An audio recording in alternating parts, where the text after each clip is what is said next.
这是佘太君代杨延昭写的奏折呀，说他得了重病，你说巧不巧啊？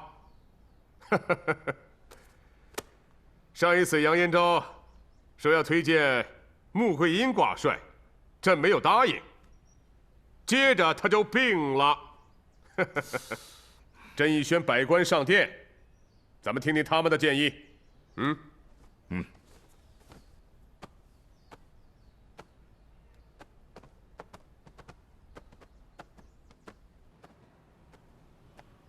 圣上驾到！吾皇万岁！万岁！万岁！众爱卿平身吧。谢圣上。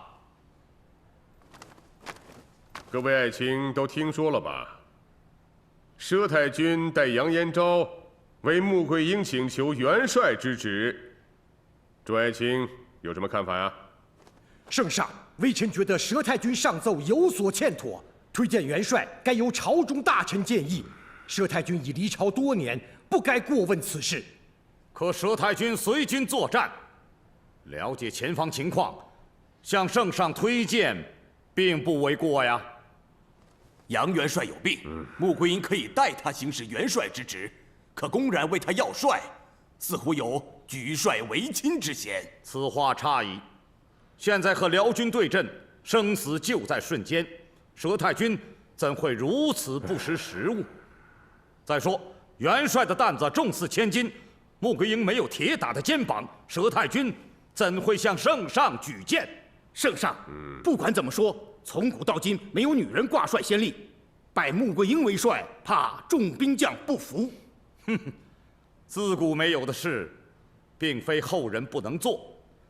至于女人挂帅服不服，以本王看，不在男女，而在于她有没有为帅的能力。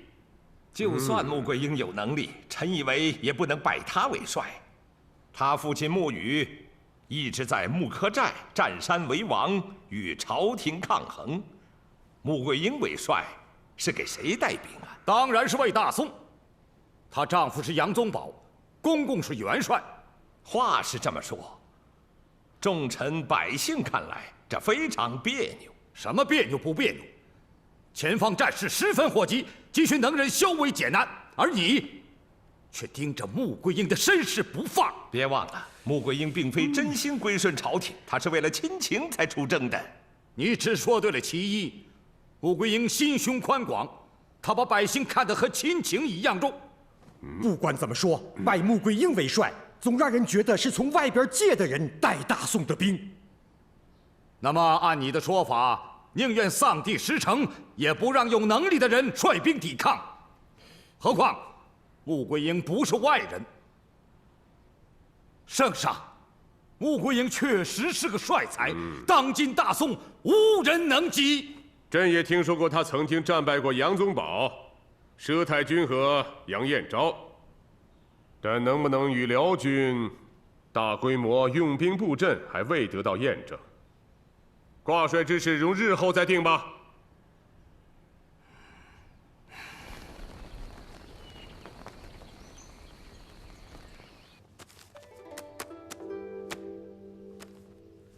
老太君，奶奶、婶娘、桂英啊，奶奶，快，上座。哎，好好好，婶娘，快坐。哟，你在读《孙子兵法》啊？没有。好啊，你最近怎么样啊？啊？这个说来也奇怪了，我现在不但不吐了，比以前吃的还多了呢。哎呦，看来是老天助我呀！好啊，都得过这一关呐。哎，我托人找到了萧天佐的情况啊！给我！哎，不急不急啊！哎。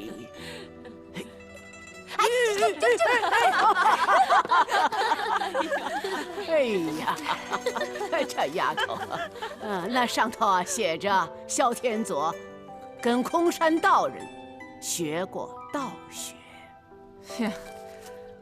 我还真知道这个空山道人。奶奶，嗯，我小的时候，我师傅给我讲了不少这个空山道人的奇事儿呢。此人呢，布阵是大气磅礴，性格呢是粗犷豪爽，啊，干了不少奇事儿呢。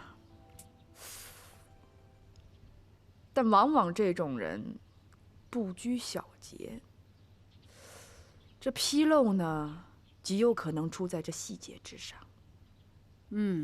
言之有理。嗯。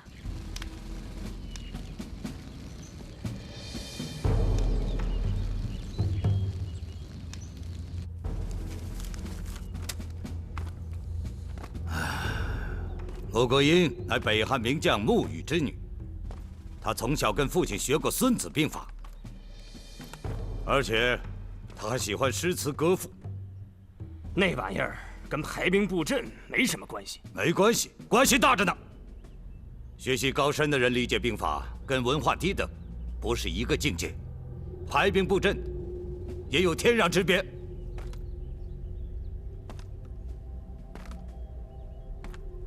而且他懂得道家学理。王庆龙信上说，与他作战的时候，都觉得他的出兵出人意料。哈，一个女流之辈，和元帅您对阵，他的气势怎么能和您相比？嘿，本帅不这么认为。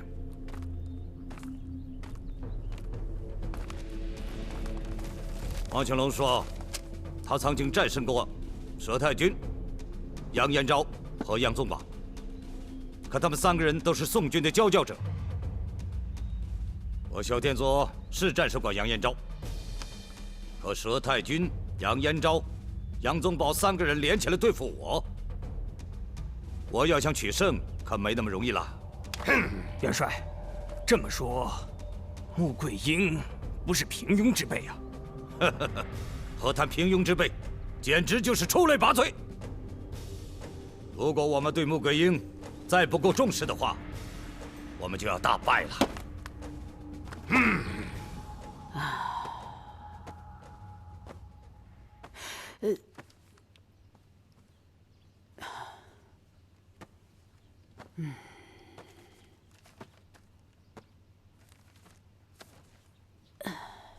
推举穆桂英挂帅之奏本，圣上一直未批，这真是众臣的非议所致，使圣上犹豫不决。要不，儿再上本启奏？再奏也是无济于事啊。可是，名不正子言不顺呐。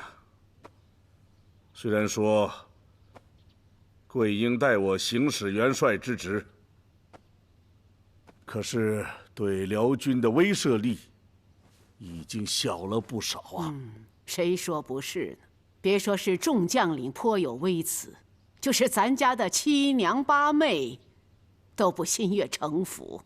这样下去，预辽前景不妙啊！哎，正因为如此，娘才忧心忡忡啊。不过老娘倒有个办法可用。娘，你快说。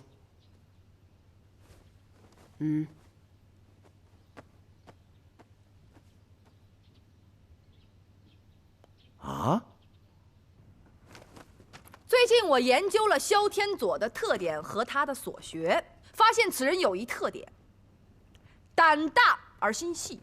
来，你们看，这是我们宋军，这是萧天佐，他用的是变形的长蛇阵，厉害吧？厉害是厉害，但不是无懈可击的呀。我们从东侧。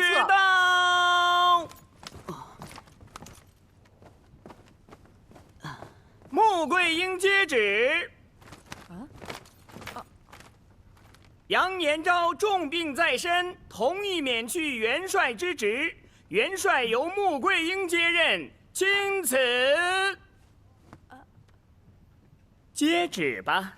谢圣上。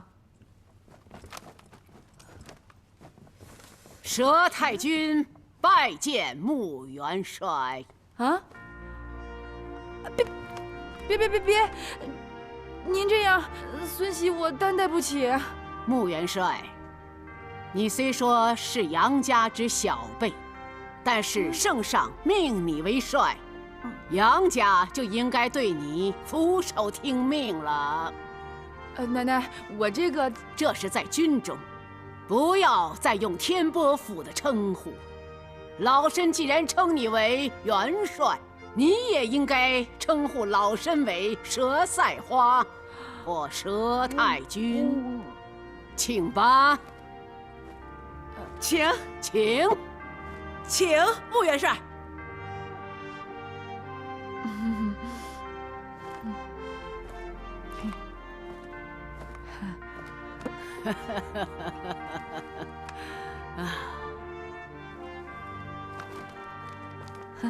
穆元帅，我们妯娌坚决听从元帅吩咐。是，穆元帅，穆元帅。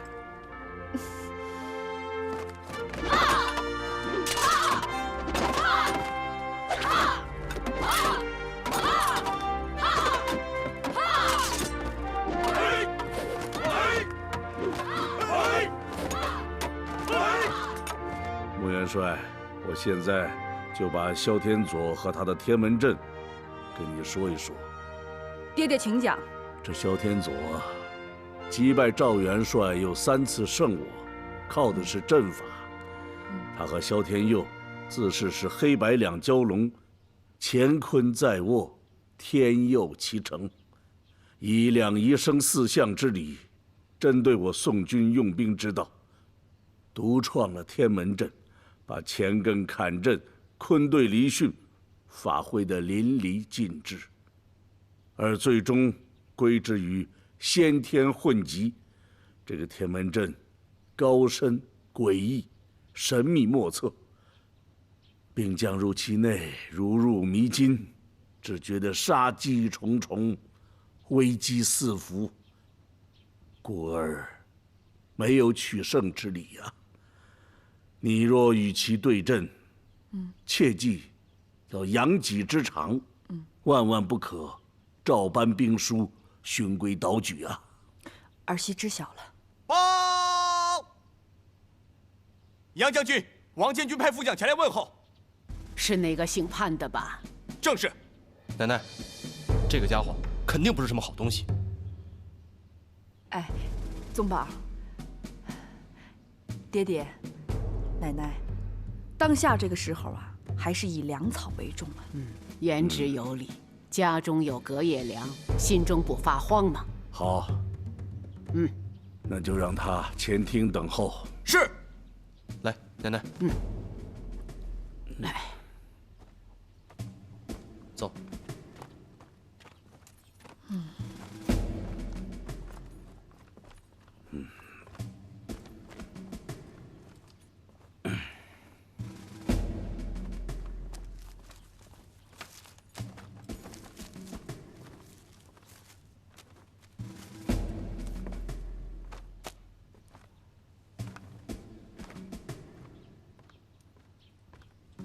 杨元帅，佘太君。啊，将军请坐。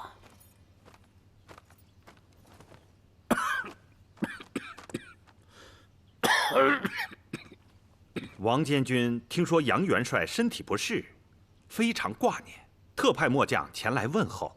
啊，与萧天佐之战，这臂膀受了些伤，虽说伤势不重，可是迟迟不见愈合。今日又偶感风寒，引发了咳嗽，这终日只觉得心闷乏力。郎中说，风寒已侵入肺腑了。唉，杨元帅劳累加枪伤，需要静养。边关缺药，末将回去禀报王监军，如果能办到，末将一定把药送到。好。多谢王监军了，你回去跟他说，延昭感激之至。另外，我想知道，这粮草何时能运抵3关？王监军已率领运粮大队日夜兼程，可是天降大雨，道路泥泞，桥梁被毁，我们正连夜修筑，不久，军粮便会到达。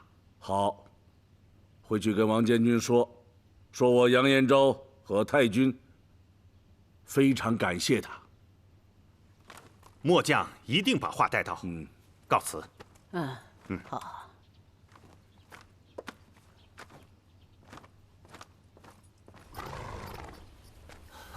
马都尉，潘将军，圣上已任命穆桂英为帅，你知道吗？什么？圣上已任命穆桂英为帅？将军不知道圣旨已下？啊，知道。不过，杨元帅刚刚中风啊。穆元帅是有些本事。的确名不虚传。可他再有本事，她也是个女人呐。况且还怀有身孕。怀有身孕？可不是嘛。他本想把孩子掂下来，可这孩子怎么掂也掂不下来。哎，将军，怀孕之时可千万得搁在肚子里呀。知道。哎，这是点牛肉干，聊补你无米之炊呀。简直是雪中送炭呐！谁让咱俩是老乡呢？谢谢将军。不可能，绝对不可能。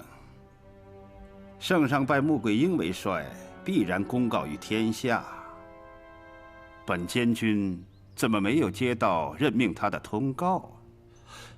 这么说，穆桂英挂帅有假？肯定。本监军在朝中几十年，连这点朝规都不懂，岂不成了白痴？那天波府也太胆大妄为了。这是佘太君的鬼主意。监军，如将此事禀报圣上，圣上必然会问罪佘太君。不可。本监军身为粮草押运官，这么做会引起圣上的猜忌呀。恩师，那您说怎么办？你马上再回汴梁，把此事告诉与我相好的诸臣。他们一旦知道此事，朝中便闹翻喽。遵命。等等，另外，把穆桂英怀孕的事也告诉他们，切不可渲染，轻描淡写，酒后茶余。你走之前呢，设法让你那个同乡知道，穆桂英挂帅是假。好，放心吧，监军大人。拜托了，潘大人。拜托了，潘大人。不，万万不可，万万不可。恩师，你我大业在此一举，潘将军重任在身呐。告辞。八仙王，老臣有一事请教。听说圣上已拜穆桂英为帅，您可知道？什么？你说什么？穆桂英已经行使元帅之职，可我们还不知晓。看来此事王爷也不知道。按常理，推举元帅应该是由众大臣商议推举。可是众大臣哪个也闻所未闻，此事有点蹊跷。圣上驾到！吾皇万岁万岁万万岁！众爱卿平身。谢圣上。刚才听诸位议论热烈啊，都在议论些什么呀？圣上，臣等听说穆桂英已挂帅的消息，不过臣等没有接到圣上的旨意，都觉得此事有点蹊跷。你说什么？穆桂英挂帅了？正是。启禀圣上，臣也听到了确切消息。圣上，微臣也是。不可能！朕还没有颁旨呢，他穆桂英就是这10个脑袋，他也不敢自称元帅。可是微臣得到的消息千真万确呀。微臣也是，我们也有所耳闻。你们的消息来自哪里？这消息必定出于心怀叵测之人，意在扰乱我军。圣上，消息是否真实，只有派亲信速去前方打听确切。传旨，派专人查清楚。奴才遵命。圣上，臣以为为了前去了解，效果未必甚佳。圣上既然拜杨延昭为帅，让穆桂英辅助，就该疑人不用，用人不疑。此去派人探听，会让将帅感到圣上不甚信任，恐怕情绪会有所波动。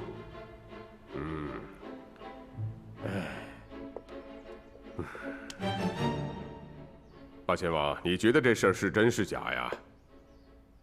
臣以为肯定是造谣惑众。假传圣旨，按大宋律当斩，无风不起浪啊！想必这些人说这些话也绝不是没有顾忌。圣上，您想，御辽若要取胜，首先是君臣无猜，而辽军和奸佞，最希望的就是君臣猜忌。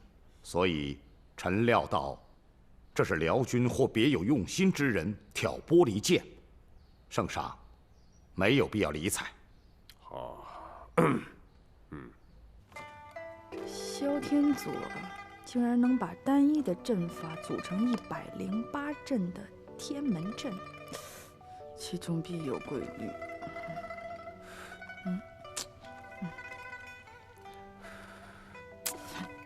也别闹了啊！哎，你先别闹了，你别闹了，我正思考呢，别闹了啊！思考什么呢？这关键的问题是啊，单一的阵法怎么变成108阵？108阵是吧？你干什么呀？108阵！别闹了，别闹了啊！放下我，放下我，求你了！我不闹着喊，我不！别闹了，你都不怕伤着你孩子呀？我不！哎呀！自从你当了元帅，整天对我吆三喝四的，我这心里头觉得不得劲儿。谁对你吆三喝四了？听话啊！哎，来，坐下。哎呀，你干嘛？我证实，你是我的妻子。我证实，我是咱孩子的爹，心里才能平静。你傻你？你当然是孩子的爹啦！哎，好了，你让我看看孩子有没有长大。哎呀，让我听听孩子的声音。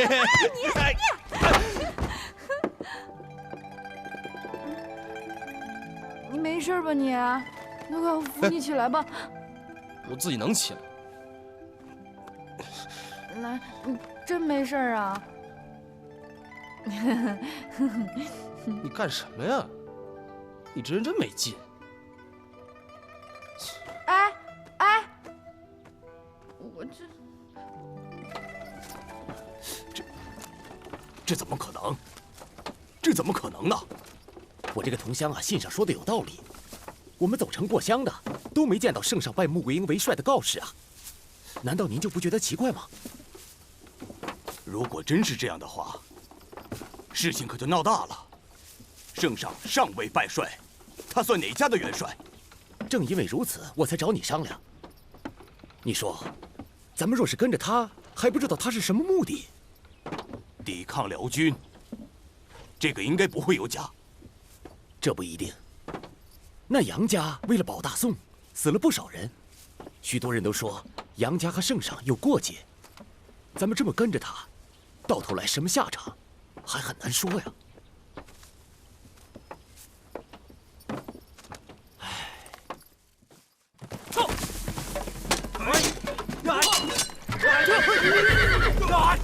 都走规范点儿！元帅，你看，我军现在士气正盛，我们何时进攻宋军？是啊，元帅，我军现在士气正旺，正是打败宋军的时候。元帅对穆桂英有一定的了解，实话告诉你们，我正想用兵试探，可现在情况有变。怎么？穆桂英为帅，你们听说了吗？可王庆龙给本帅来信说，宋皇没有拜穆桂英为帅，也就是说，杨延昭举荐穆桂英，宋皇并没有准奏。本帅以为这是佘赛华的计谋，有可能宋军将士不知内情，穆桂英本身也蒙在鼓里。佘太君的意图很明显，就是要稳定军心，让穆桂英与我们拼杀。他想得很周到，不错。之前的两郡局势，他们是很被动，可现在情况有变，我们要沉得住气。元帅，这是为何？佘太君之所以这么做，就是要我们与他拼杀，我们不能让他达到这个目的。穆桂英私自挂帅，在朝廷里传得沸沸扬扬，宋军将士也有猜测，也有疑惑，连宋皇对杨家也有提防之心。如果我们现在进攻，正中佘太君之计，宋皇对杨家的提防之心也会打消。那元帅的意思是？我们再等等，等宋皇疑心更重，宋军将士乱作一团，我们再进攻，那样我们定能将他们全部歼灭。佘太君，坐下说。哦，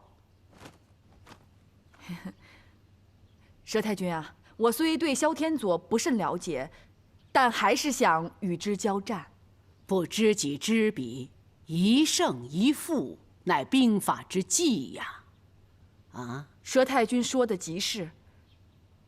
可是桂英啊也想过，就靠这几日对萧天佐的了解，恐怕不够。更何况，我们剩的粮草已经不多了。老身已派人去催促了。据我所知呢，这拉粮草的兵马还在德州呢。这德州离此地还有数百里呢。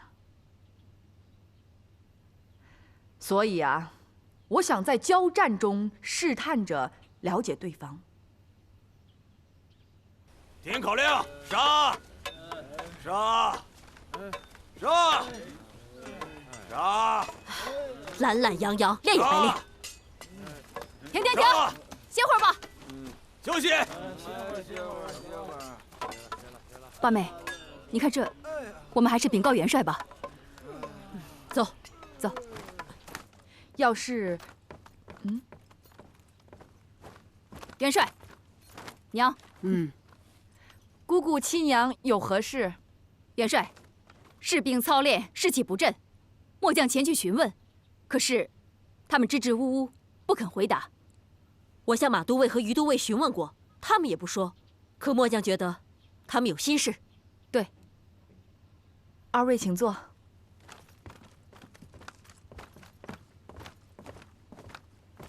拜见元帅。拜见元帅。二位将军有何事？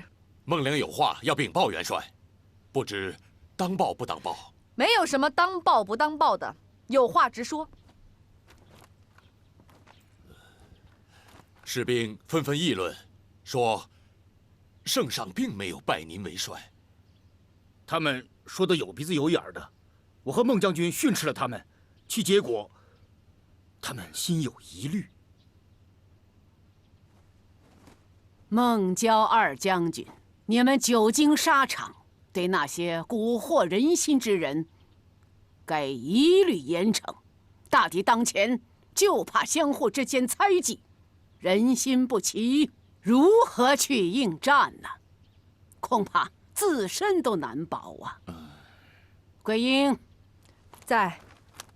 你七娘姑姑孟郊二将军都是直率之人，他们的话，你不必在意。你刚刚挂帅，况且还是女人身，众人定难信服。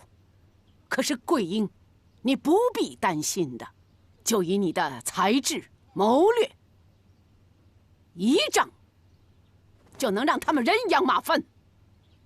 不过，桂英啊，你要保住你的胎儿啊，保住我杨家之后，好去好回。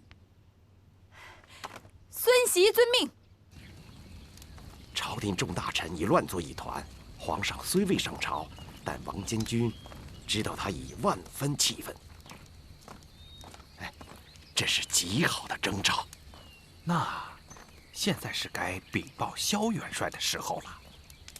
为时尚早，王监军还需知道三关将士人心浮动到了什么程度。对。那王监军的意思是让末将向我的同乡马都尉去打探打探。不，你去太过明显，还是派个人去。来，再吃点啊！都说圣上没拜穆桂英为帅，谁说不是呢？哎呦，是啊，穆桂英本来就是个草寇，圣上怎么能拜他为帅呢？对呀，哎，前些日子辽军几番向我们攻击，现在穆桂英挂帅了，辽军又没有了动静，会不会他跟萧天佐有勾结呀？是啊，哎呀，我看小姐，吃饭吧。再不吃啊，饭都该凉了。小姐，就吃一口。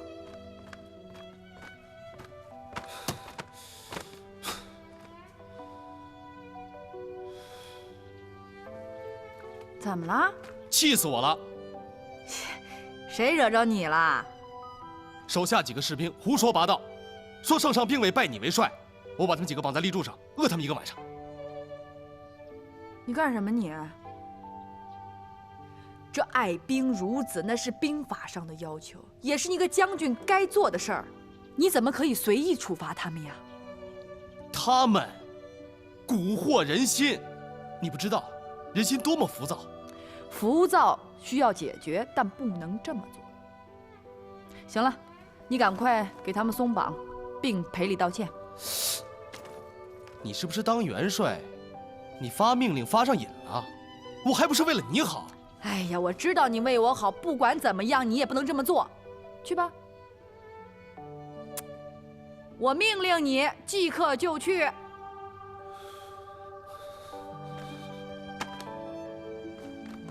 站住！办完此事，再为本帅办一件事儿，听见了吗？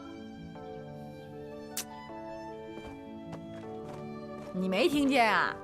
啊？生气了呢！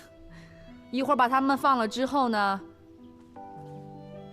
去爹爹的屋子，把圣上拜帅的圣旨给我拿过来，不可告诉别人哦。我去了。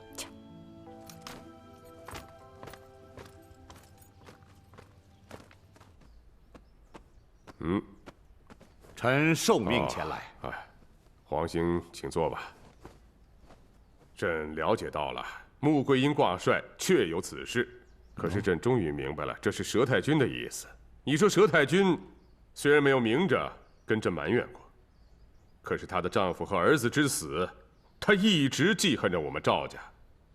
加上杨宗保的事儿，又加上了她对朕的不满，所以她才假传圣旨啊。朕派去的人回来说，前线的将士情绪浮动，这正是佘太君的意思。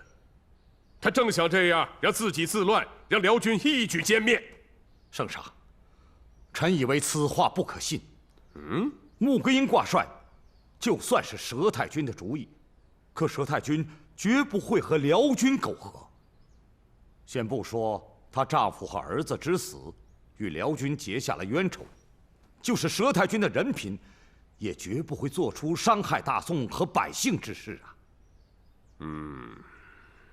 现在臣有点明白了。佘太君为什么让穆桂英挂帅？是因为他们面临困难，不得已而为之啊。圣上，您想，假传圣旨，按大宋律列第1条，当斩。他佘太君为何这样？如果不是情况紧急，他能这么做吗？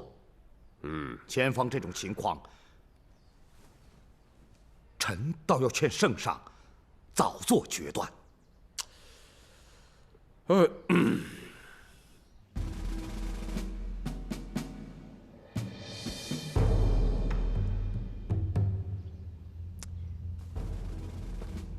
桂英，拿了。彩云，放下帐帘，在外守候。是。快。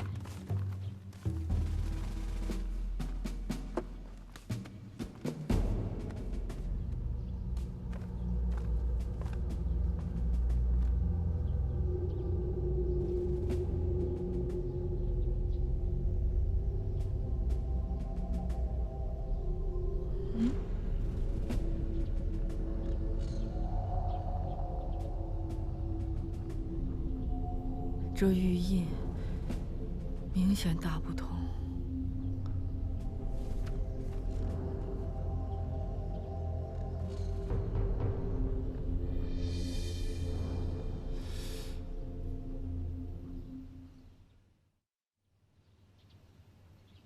原来我以为桂英挂了帅，萧天佐会举兵来犯，没想到他竟然按兵不动。此乃老身意料之中，果不其然，又出了内奸。这内奸让我们陷入了困境。要不，儿再捧起帅印？不，这样会打草惊蛇。可是您知道，现在城中军心不稳，人心浮动。若是此刻萧天佐率军来攻，我们很有可能失守啊！事情万般危急，可我们不能自乱呐。这样下去，局面更难控制啊！要不老身马上回朝面见圣上，陈明利害，催圣上早做决断。娘，事到如今，只能如此了。唉。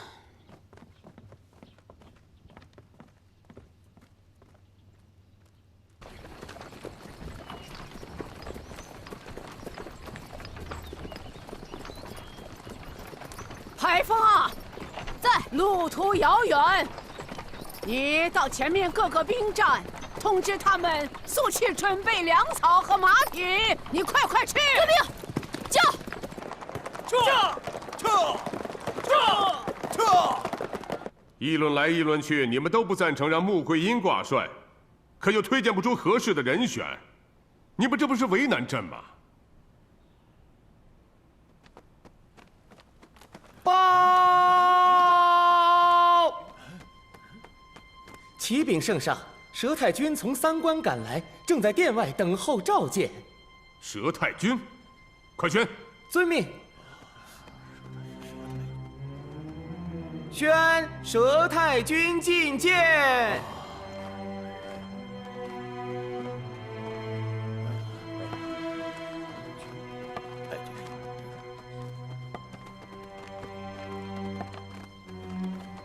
佘太君，圣上，佘赛花前来请罪，望圣上严惩。哎，免礼免礼。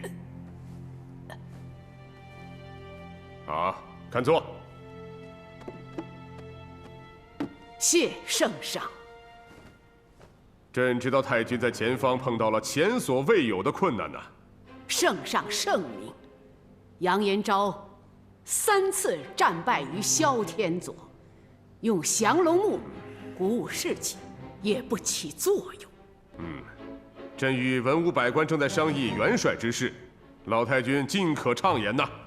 啊，好。圣上，老身4天4夜，日夜兼程，马不停蹄，从三关赶到汴梁，一是来请罪，二是恳请圣上令穆桂英挂帅。圣上，老太君忠心日月可见，但拜帅之事不能草率而行，众大臣也不赞成拜穆桂英为帅。正是，如果我们拜他为帅，恐怕不但众臣不服，就是辽军也会小瞧我们的。小瞧？对，他们会认为大宋没有了男人。圣上，恕老身直言，你等在此纸上谈兵，无的放矢，却不知前方的形势。